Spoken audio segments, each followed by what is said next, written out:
I'm Megan O'Keefe from Decider, and I'm here to moderate this 92Y talk for Netflix's newest drama, Bridgerton. Bridgerton is a romantic, scandalous, and quick-witted series that celebrates the timelessness of enduring friendships, families finding their way, and the search for a love that conquers all. Here with me now are the cast members from Bridgerton, including Phoebe Dynevor, who plays Daphne Bridgerton, Nicola Coughlan, who plays Penelope Featherington, Adjoa Andoh, who stars as Lady Danbury, and Claudia Jessie, who plays Eloise Bridgerton. Ladies, first of all, thank you so much for being a part of this talk. I am a huge nerd for this show. I interviewed Nicola a few weeks ago, and I told her that after I binged the series, I binge read all the books, and then I watched the series again and again. Wow. But for most people, this is going to be a Christmas Day gift worldwide. So with that in mind, what has been the best part about seeing the fans' excitement for this series coming to Netflix? And has anything really fun caught you by surprise in the reactions? I'm amazed how my Twitter has gone Spanish. It's like very Spanish now, and it never used to be. It's mainly Brazil. It's mainly Brazil. Oh yes, that's true. Yeah. Brazil's Portuguese, isn't it? Portuguese. Yeah. Yeah. Oh, no, it's really funny. Just from, it's lovely, but it's just all of a sudden one particular part of the world is just really in love with these books and these stories. Yeah. Can you guys talk a little bit about what it was like when you initially found out that you were going to be part of this project? Was the draw Shondaland? Was it the books themselves? And what was it like working with both Shonda Rhimes and your showrunner, Chris Van Dusen? Should we just answer? Yeah, Phoebe, if you want to go first. Oh no, Claudia, you were going to say something. You can go. Well, I was going to say that I always feel really bad when I answer the question, when the question's asked of like, what drew you to the project? Because obviously, as like a jobbing actor, your agent telling you you've got an audition is what draws you to a job. Do you know what I mean? Like, because you need the gig. But then obviously, when then you look into it and then you see that this sort of like monster team is behind it, yeah, it sort of ups it. Because I think the majority of us, we've got our own techniques of what we do after auditions, but I tend to delete everything from my head, everything from my inbox, and just forget it ever happened because it's sort of out there in the universe. But there's some jobs that you will be like, oh, I'd be gutted if I didn't get this one. And this is one of them.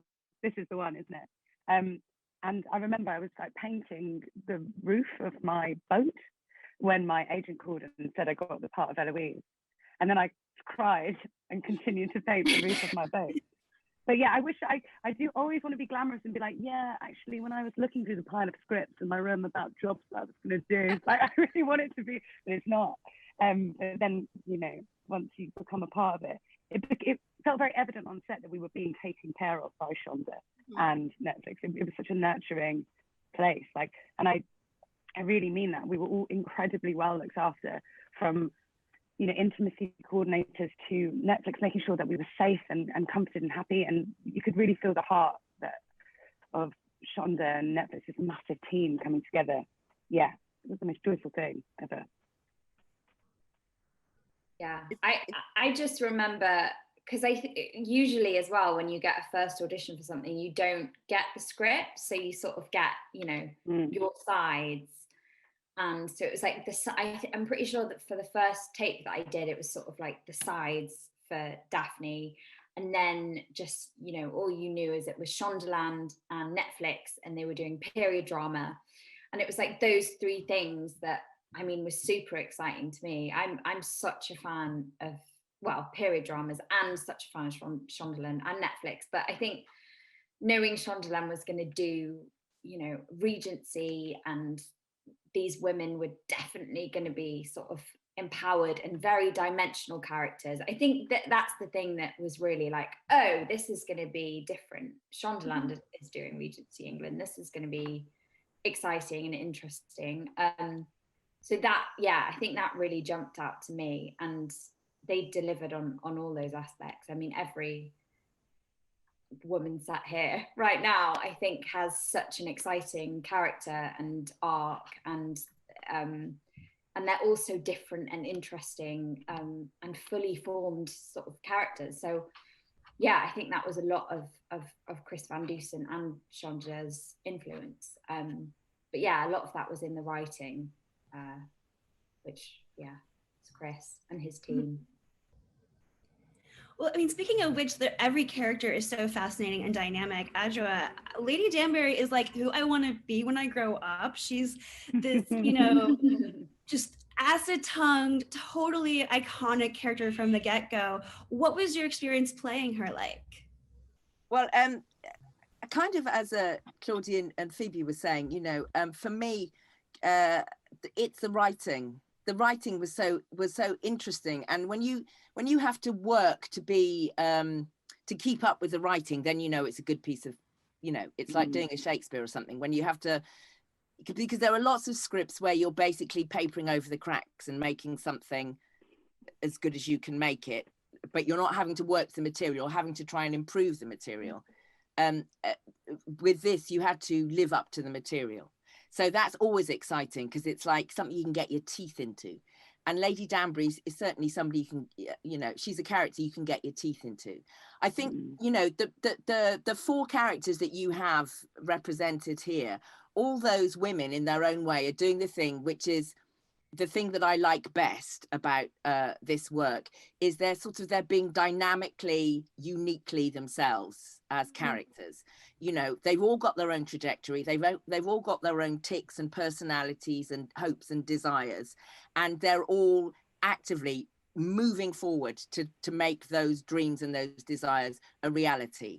And they brook no argument about who they are as human beings, or what they're interested in, or what they're going to go for. They don't sort of sit back, and they don't sit back in the time or the structure that they're being obliged to operate within as women. So that's fabulous. And I think, we're all on that sort of trajectory. And I would just say Lady Danbury, because she's an old bag, she's just further down the line than everybody else.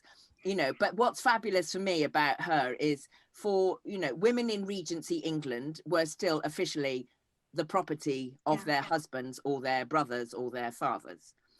So what's great about these women is, all of that notwithstanding, they're still completely and dynamically going, do you know what, there's a whole 360-degree brain going on here, and I'd like to exercise it, thank you very much. And what Lady Danbury's got in her favor is, she has no kids, she's a widow, so she has no husband, she has a lot of power, she has a lot of cash, and she has a lot of standing in society. So for a woman in this society, it's like, and tick, I thank you. So she's sort of very invested in being who she is, but also she spots the women who are like her, and she's sort of curious and interested about them, and about sort of going, come on, you do it too. I think there's a lot of solidarity between her and other women who she feels are dynamically themselves, or not out to injure other people. But are trying to develop themselves as human beings. So I think all of that stuff is just, it's great to play. And also she has a real appetite for life, which I love about her. I think that's, as human beings, that's what keeps us moving forward, is our curiosity and our appetite for, what's out there, who's out there, what's next, what's interesting. And she has all those qualities, so. Yeah. Well, speaking to the dichotomy in this era where women were technically property, but had a lot of hopes, dreams, things going on underneath, Nicola, I'm not going to delve into the spoiler quite yet, but tell us about Penelope Featherington and what it was like playing this character who seemingly has everything struck against her, but she has so much fire within. Well, she's a character that really fascinates me, because I find it really hard, because, some interviews, they say describe her in 3 words, and I think it's nigh on impossible, because she is contradictory in a lot of ways. She's very, very sweet, but she can also be, really savage and do things that make you really question her. But it's, you look at human beings are so complex, and it's like, when you meet someone, you say, this person's the best person ever, and someone else says, no, they're an absolute monster, and you think, no. And I think we sometimes still live in a world of Disney good and evil, and we try and say which is which, but human beings are a mess of everything, and she really is. And I think during season 1, it's interesting because you get to see her progress. She's so innocent at the beginning. She's really I think she's excited about, you know, entering into the marriage market and hearing about this because her sisters have been out there before. Mm-hmm. But she's also very aware that she's too young to be part of this. She's only 17. She doesn't have her best friend Eloise by her side. She has no allies. Her sisters are thick as thieves. She's not in that group. You know, she's very much down the pecking order in the family in terms of how her parents view her also.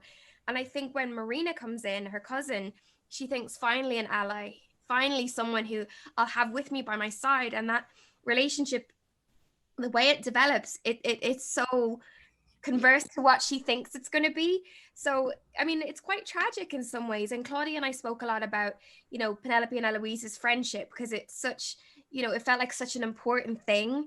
And Julia Quinn, who wrote the book series, she said to us, you know, these books are about romance, but they're really importantly about female friendship. And this is the friendship that sort of underpins a lot of the stories. So, yeah, I mean, yeah, it's a character. She just fascinates me.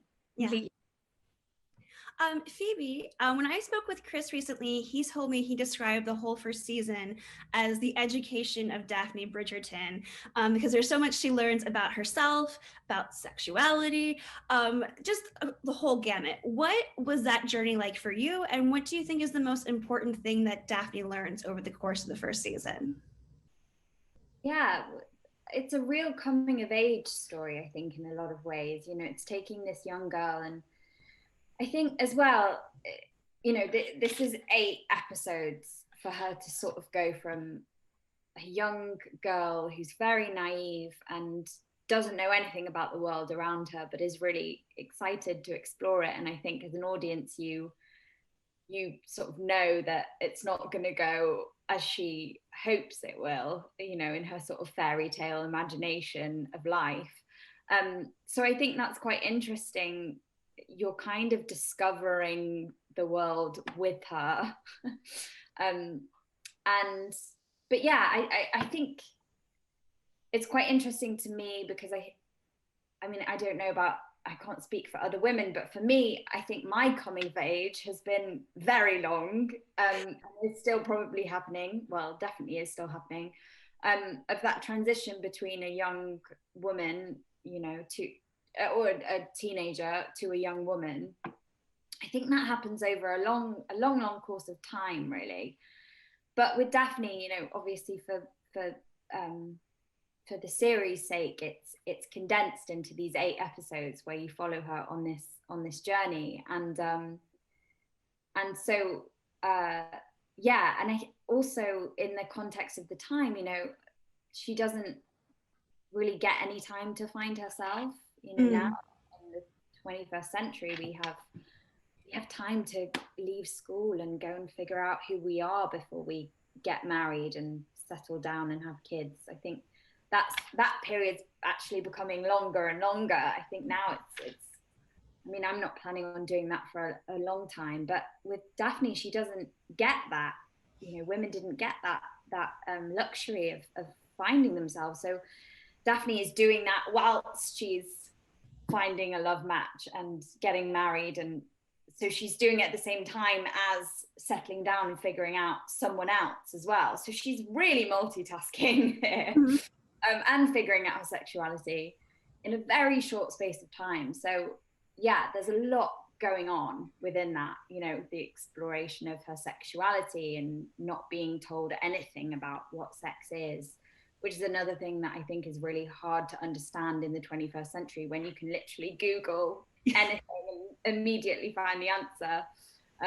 This was a time when they couldn't do that. So all of these things, which as an audience you're watching and knowing that she's gonna soon find out, yeah, makes it quite a fascinating journey. But yeah, it's particularly the exploration of her sexuality. I thought that was quite interesting and important. Yeah, I want to go back to that, but on the note of just the ignorance that the women were in that society, I feel like Claudia, your character, she is almost defined by a combination of her curiosity for everything and her frustration at not being able to sort of pursue all of these roads to knowledge and experience. Can you talk about what it was like playing someone like Eloise, who seems so modern, in a typical Regency setting? Firstly, I quite enjoyed learning the etiquette and then unsubscribing slightly within the context of the piece. So like Eloise even walks slightly differently and goes, like, it speaks of, you know, the speed of light. And I with Eloise, a lot of times people talk to me about her saying how, you know, she's sort of the feminist narrative of the piece, or, you know, she's quite close to the audience, and she is. She's like pretty close to the audience as you're going to get, I reckon. But like in terms of like feminism and stuff, and whilst I feel honoured to play a character that sort of is holding the megaphone of that at the vanguard, maybe, it's actually like really like sort of beautifully peppered throughout the entire piece in every single character. Like with the boys, like this like unbelievable expectation on them to hold a dukedom, or like flip and take on their family, you know, they've become the man of the house and all of that crap. And, you know, and basically the whole thing can show how patriarchy is not working for anyone really, even the people it looks like it's massively working for and working for them, is it? It's like making them go mad. And I guess Eloise is just the outward expression of that, because she doesn't go inward like the other characters really, does she? Like a lot of people like ruminate and they take things inward, which I think the majority of us do. She doesn't. She sort of goes out. And also what I found easy to do was that she's right, isn't she? She's right to explore her thoughts and her mind and like want to think about what her options are. She's like, right, that's like freedom. And so that's why it was easy to do, but joyful to make sure that there was youth in there, because I'm aware I'm not a 17-year-old girl anymore. I've also got an incredibly deep register. So I wanted to make sure that there was still youthfulness in Eloise, and her friendship with Penelope, her relationship with her family, those were the opportunities where I got to do that, where she could be a bit more like, oh, you know. But I enjoy as well that she'll probably get like a loving eye roll from her family whenever she starts sort of banging on about something again. But also, like, what I also enjoy is that she needs to potentially slow down and understand that maybe her, you know, her big sister, her version of like what she wants her future to look like is completely beautiful and fine as well. And just because Eloise feels one way doesn't mean that everyone's going to. So hopefully that, you know, that's something that's nice to explore as well. Yeah. Kind of, you mentioned how like there's expectations on people to perform certain roles. Adjoa, I think my favorite Lady Danbury scene is the flashback with young Simon, when she describes how she was so crippled by her own anxiety that she became terrifying and she created this persona. How much of a gift was that for you as an actor to understand why she is the way she is? The gift was that Chris wrote it. That it exists to be played. No, seriously, because I think there is a sort of one of the personas there are these sort of magnificent, articulate, bold, and, you know, fabulous women who you know, strut their stuff and are just, you know, barking, and I love the sort of the smartness that goes, yes, but why are they like that? Why do they do that? Why do they feel they have to do that?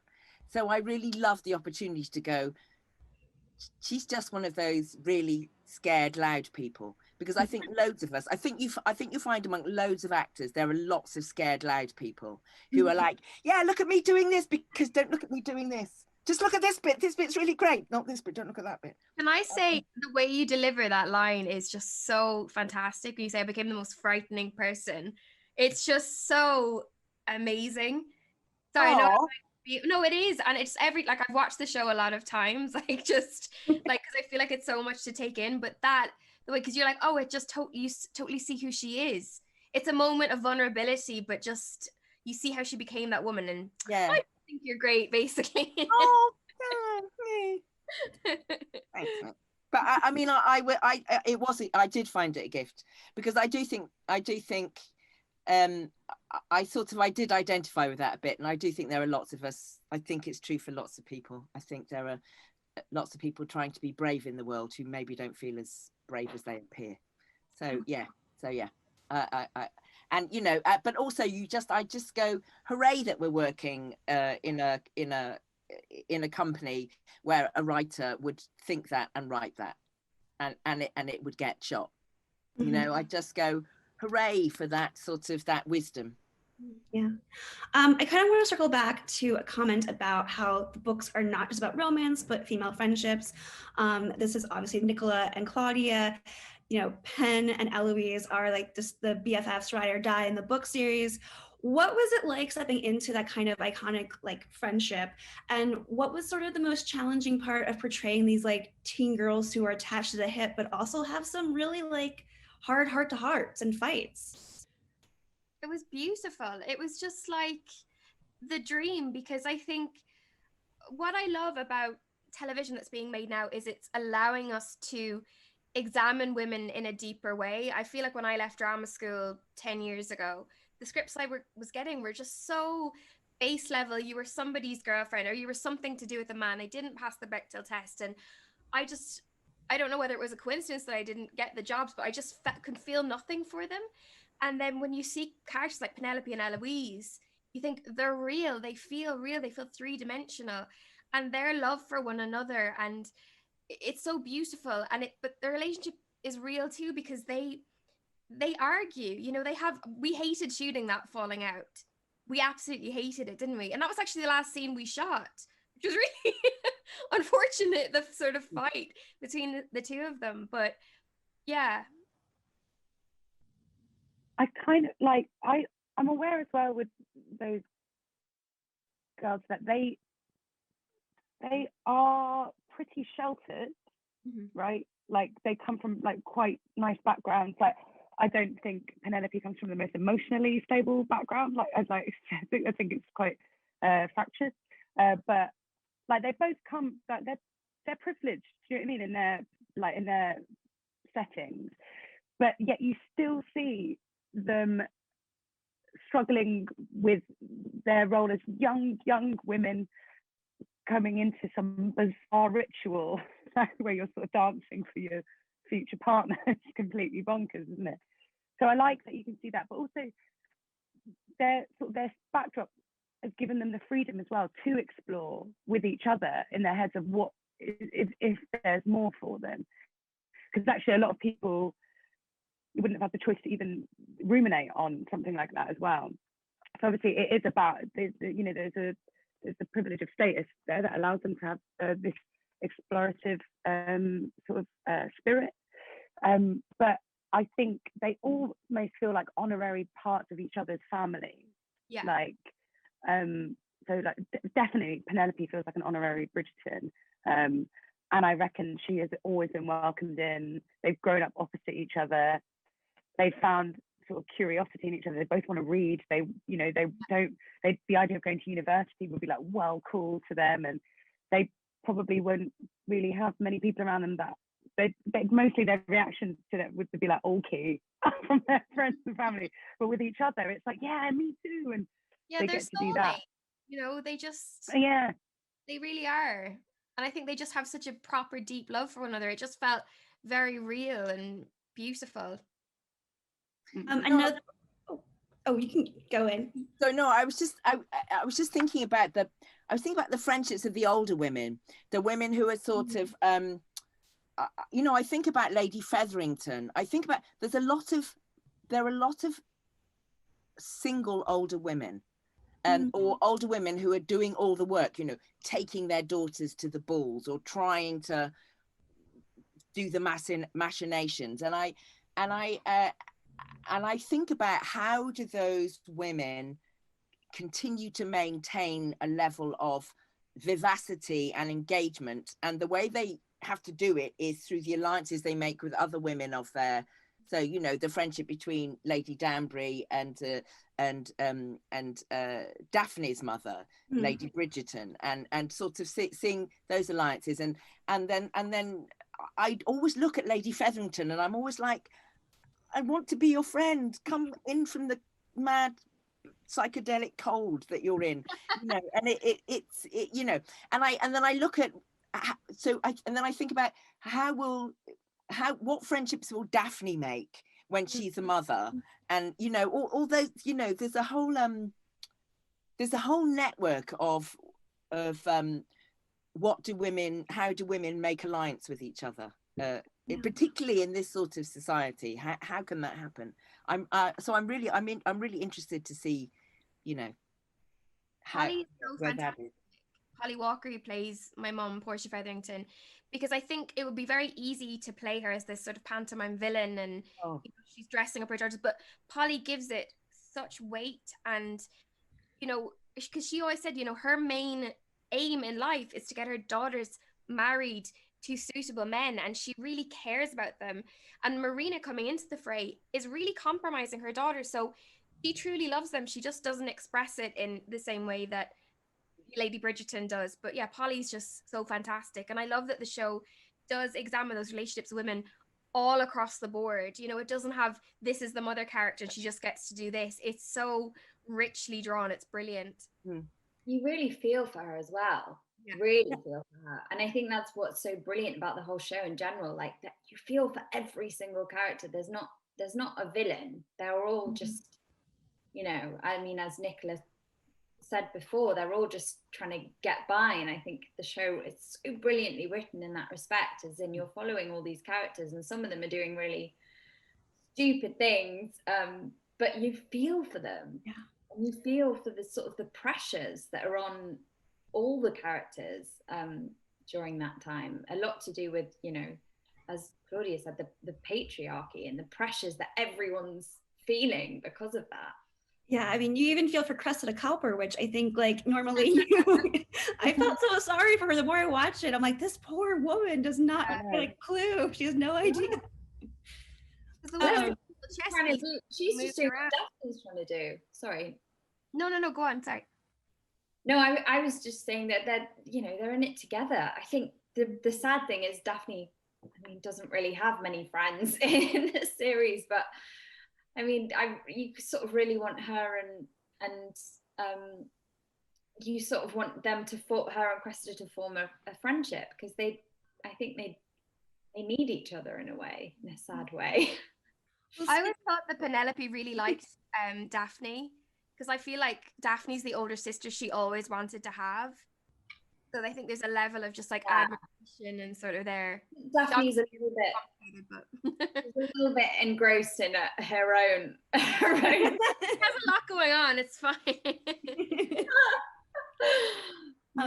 Well, on the topic of friendships, for older women, I wanted to just bring you and Adjoa in on that scene where Lady Danbury has that party of all the married women, and at first you think, oh, it's going to be really a snooze, and then it's like the most fun and liberated these women are allowed to be in the entire series. What was it like shooting that scene, and could you sense any kind of different energy in the room with the other actresses?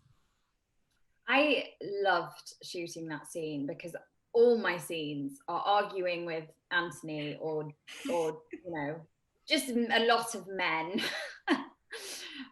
So getting to be around a table of brilliant female actresses was a laugh, and the scene is so, I mean, you really see they're all really enjoying each other's company, and there's a real moment of like a breath where you're like, oh, thank God they can all just be themselves for a second. As they're letting loose a bit, and I don't think you see that happening, particularly with the women in the show. I think you see it more with the men, but it's not often you see the women sort of being themselves and letting loose and letting their hair down. So that was really fun to explore that side of Daphne.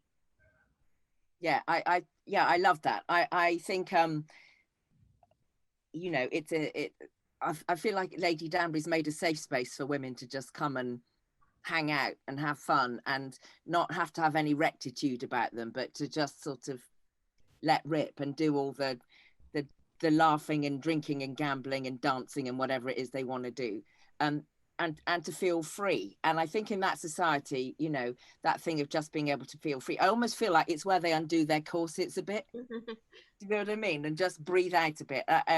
It was so fun to do, and also it was filmed quite near where I grew up, so it was really lovely for me to be doing that scene in 5 miles down the road from where my dad lives. So it was really, it was liberating. It was quite liberating. Yeah.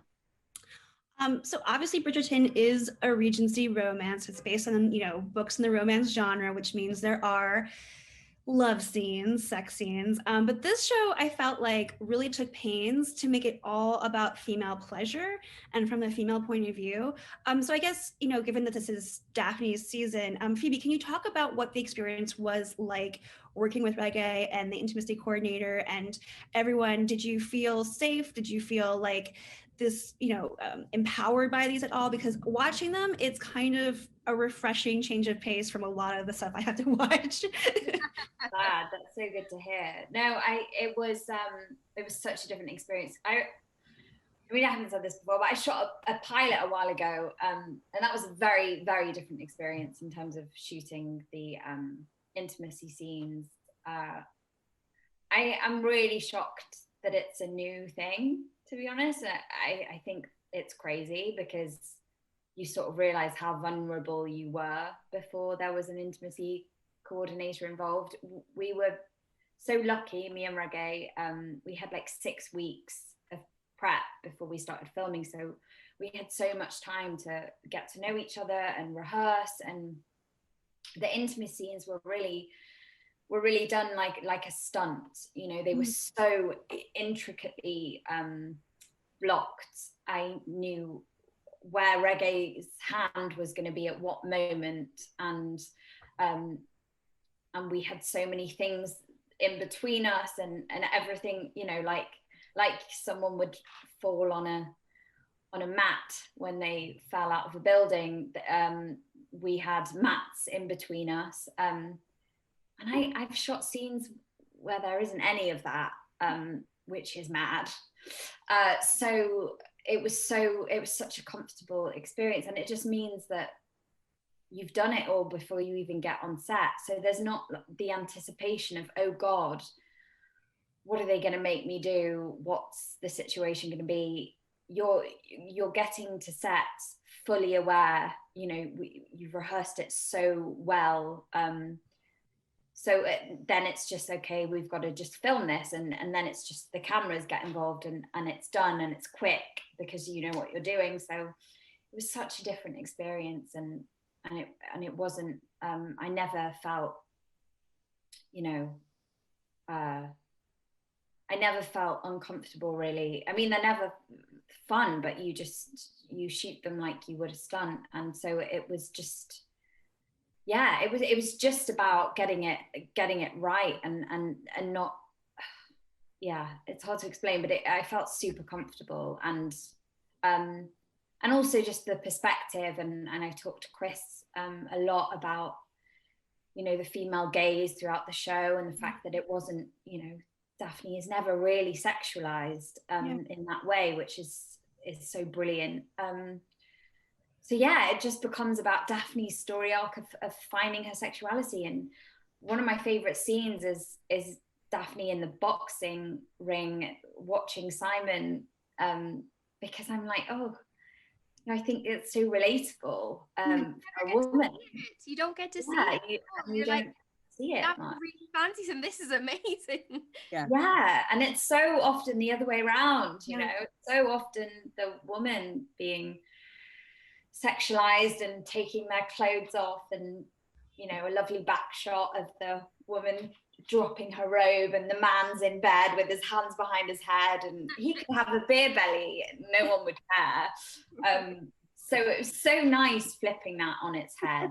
And me and Reggae both were really up for it. So it was a great experience. But it's so important to the story, though, because when you see it, you're like, oh, this is about this. It's not like it's about it because it's titillating or it's exciting. You're like, oh, this is because this is what's happening to Daphne.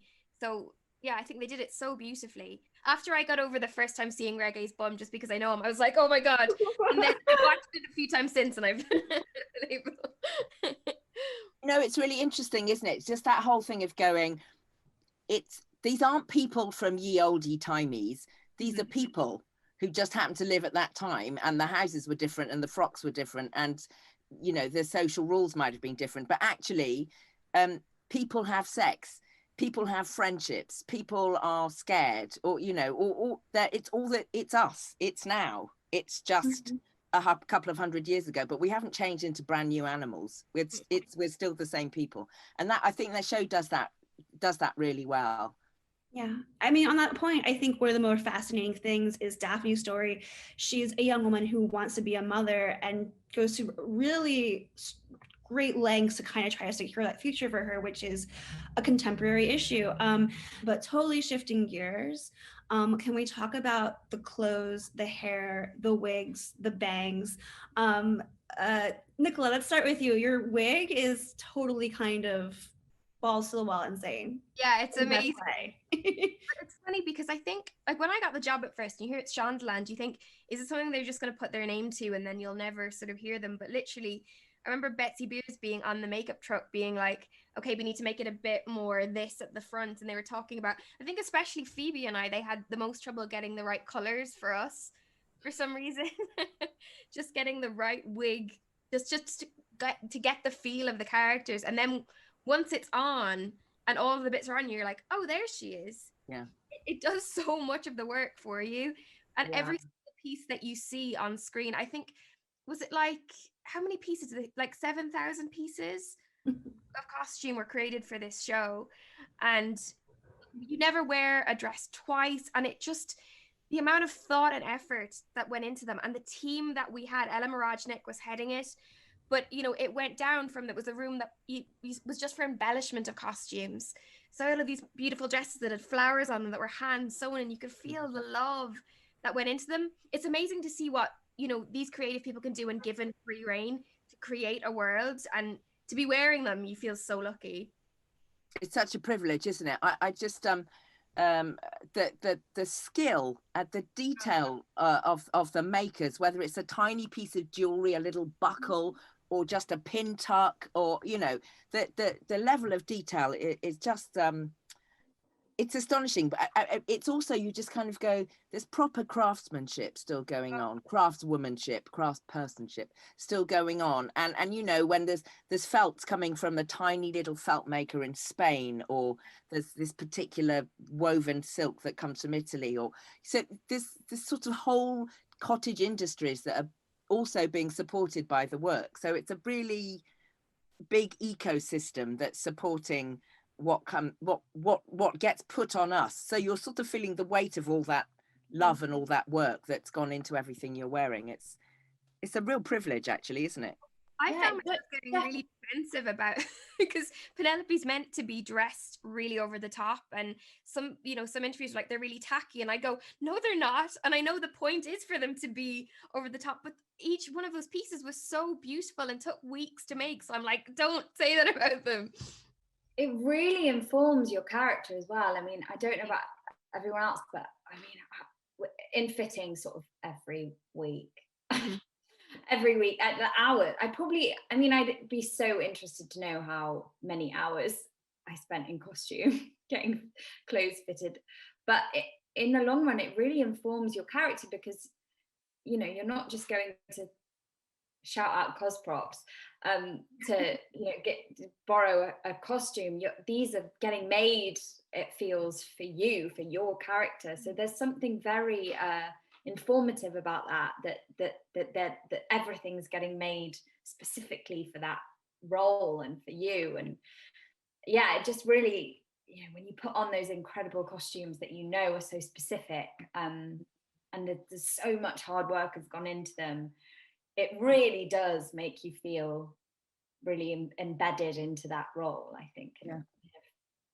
They're made for your body, they're made for your personality, they're, you know, it's a very intimate, loving thing. And it's smart stuff as well, isn't it? Because, like, when they decided to do this, they're like, we're gonna properly do this. Like, do you know what I mean? Like, to start from scratch with everything, like, it's the smartest thing in the world. And then you can see it in the episode. You can see that everything has started from, like, someone sketching it out. Like, that is everything about the show, and it's just such a smart thing to do, because obviously we're not reinventing the wheel. It's a period piece, like, but my God, they've got a really new type of wheel. This is beautiful. This is like, and I think it's because again of that like wholehearted effort to like properly use everyone's skills from the moment of conception, like, you know what I mean, and fully live it out. And I feel that's what I could see when I watched it. I was like, God, this looks gorgeous. But you know, it's like it says something when Eloise has her hair down and when Eloise has her hair up. You know, it's the sort of detail that tells you something about the narrative of the character. That's so particular to their story. And we sort of, human beings, we're still animals. We still read the nuances of all that, and all that nuance is sort of woven into the hair and the costumes of all the characters. The best hair and makeup team. Mark Pilcher was the head of it, but every single person that was part of that, Lou Bannell, who did my hair and makeup, like, they valued our input. You know, obviously they were complete experts and we didn't need to tell them what to do, but there were certain times where, you know, I would say, well, Penelope has chosen this dress herself and her mother's not going to be at the ball, so could we do it a bit softer, a bit this? And there, honestly, I know you can't overstate how much every single detail in this show has been thought out. You know, little tiny bits of jewelry that tell a story, and I think that's part of the joy of this show, that, you know, it's not historically accurate, nor is it trying to be. These books are only 20 years old, so if we were adapting like Pride and Prejudice, which everyone has a certain level of expectations, but I think, you know, Shondaland just gave it the freedom to go, this is not what Regency London looked like. This is our version of Regency London, and that's why it looks so damn good. Well, on that point, I mean, one thing that I really appreciated at the series after I binge read all 8 books was how in the first season, there's so much detail that sort of sets up everyone's story in the future, that it's so like touching and well thought out.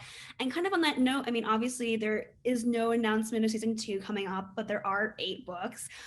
So for Phoebe, Claudia, and Adjoa first, I'll get to Nicola in a sec. What do you guys hope will happen for your characters if the series continues? Is there a certain journey, a certain arc, anything that you've heard about from the book series that you would love to tear your teeth into? I would love to just to really develop those female friendships, for Lady Danbury to be a sort of conduit to doing that, for making things happen, for making space for these women to develop. I'd love to, you know, I would love to see some development of the friendships between the older women particularly, and also something of that artistic bohemian scene, more of that world, just the fabulousness of all the strategizing, but absolutely making that space for, you know, the extraordinary creativity of those women coming through. And Phoebe? Well, I think there's never really a happy ending, is there? So love always takes new forms and is ever changing. So there'll always be hurdles in Daphne and Simon's relationship, I think, in the future, which is always interesting to explore. And yeah, I mean, Anthony really gets involved in Daphne's love life, so I think it's time to get her own back, to be honest. And Claudia? Well, this will, you know, if it happens, it would technically be, well, it would literally be Eloise's debut into the marriage market, after watching her sister, who, you know, she sees as a perfect example of what the perfect young woman should do. Obviously, Daphne's going through all sorts of crap, but, you know, Eloise has got this idea that, well, I'm not going to do it like that. So I'm excited to, you know, the idea of like Eloise being able to be in that environment, doing it in Eloise's way, is potentially the funniest thing in the world. Can you imagine her dancing with someone? Can you? She'd be terrified. It would be brilliant. And also, I'm excited for because Eloise, and I'm sure, you know, we're going to get onto it in a second, but like Eloise and Penelope's relationship is going to change. Like there is a lot to be spoken about, you know, if anything were to be spoken about, that's a big change, isn't it? You know, and there's obviously they're best mates, but there's a lot that Penelope hasn't shared with Eloise, and I'm sure there are loads of like secret love and like romantic desires that Eloise has as well, that she's probably not brave enough to share because she doesn't want to seem wet. So like but now they're going to be they're in the same playing field now. One of them wasn't there before, so they're there together, and I think that's got room for all sorts of stuff to come up. Yeah. And Nicola, obviously Claudia was addressing this, but it is revealed and confirmed that Penelope is Lady Whistledown in the Netflix show Bridgerton. I know we've talked about this in the past, but like, what do you personally hope? How do you want to see it develop in the future seasons? Because obviously Penelope has been lying to everybody and has to put up a second face, and there's room for a lot of drama ahead. Well, it's funny to me because it's sort of, that's the part I've realized that Penelope and I really differ in that I can't keep secrets from my friends, and if I'm feeling stressed about something, I'll have to say it. And Penelope internalizes, and like I'm always thinking about how unhealthy that is, and it will come out at some point. So the amount of secrets she's been keeping from Eloise, not only the Whistledown secret, the huge one, but the fact that she's completely in love with Eloise's brother and is a real romantic and totally wants to get married and have loads of babies and be, a writer. Also, I always think about, what is she doing with all of the money? That's what I really want to know, because she is the most independently wealthy woman in London. There's also from the books, she really develops a relationship with Lady Danbury. So I would love to do scenes with Adjoa, because I think there's a lot of Lady Danbury and Whistledown and Portia Featherington and all of those things. I think she really looks up to those older women and how formidable they are. And also, I read Penelope's book first because I just wanted to know as much as I could about her. And, she's 10 years on from The Duke and I, our season 1. So, it was fascinating to read that Penelope and then go back to baby Penelope and, that journey that she takes. But she's just so complex. But I am terrified. I hate to think of the fallout that's going to happen with Eloise. That makes me feel ill inside, because I just think so bad. It's so bad. I think fans have pointed out with her. Well, I think fans have pointed out that Julia Quinn hasn't written that scene where the two have a confrontation about the secret, and so you guys might actually get to, if this continues, bring that to life. Eloise is very chill about it, which I feel like she actually would be, because Eloise is just like, oh yeah, okay, because Eloise has other stuff going on, but I think Eloise would be no way in Ireland.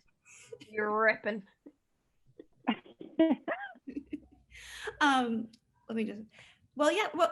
I think that is all the time we have today, ladies. It was such a delight to talk to you guys. Again, I am a huge dumb nerdy fan of the series and the books, obviously. So thank you so much for taking the time for answering my questions. I'm sure other fans, I hope, had similar ones. And thank you guys so much. Thanks so much for joining us at this 92Y Talks event for Netflix's Bridgerton. Thanks, Meghan.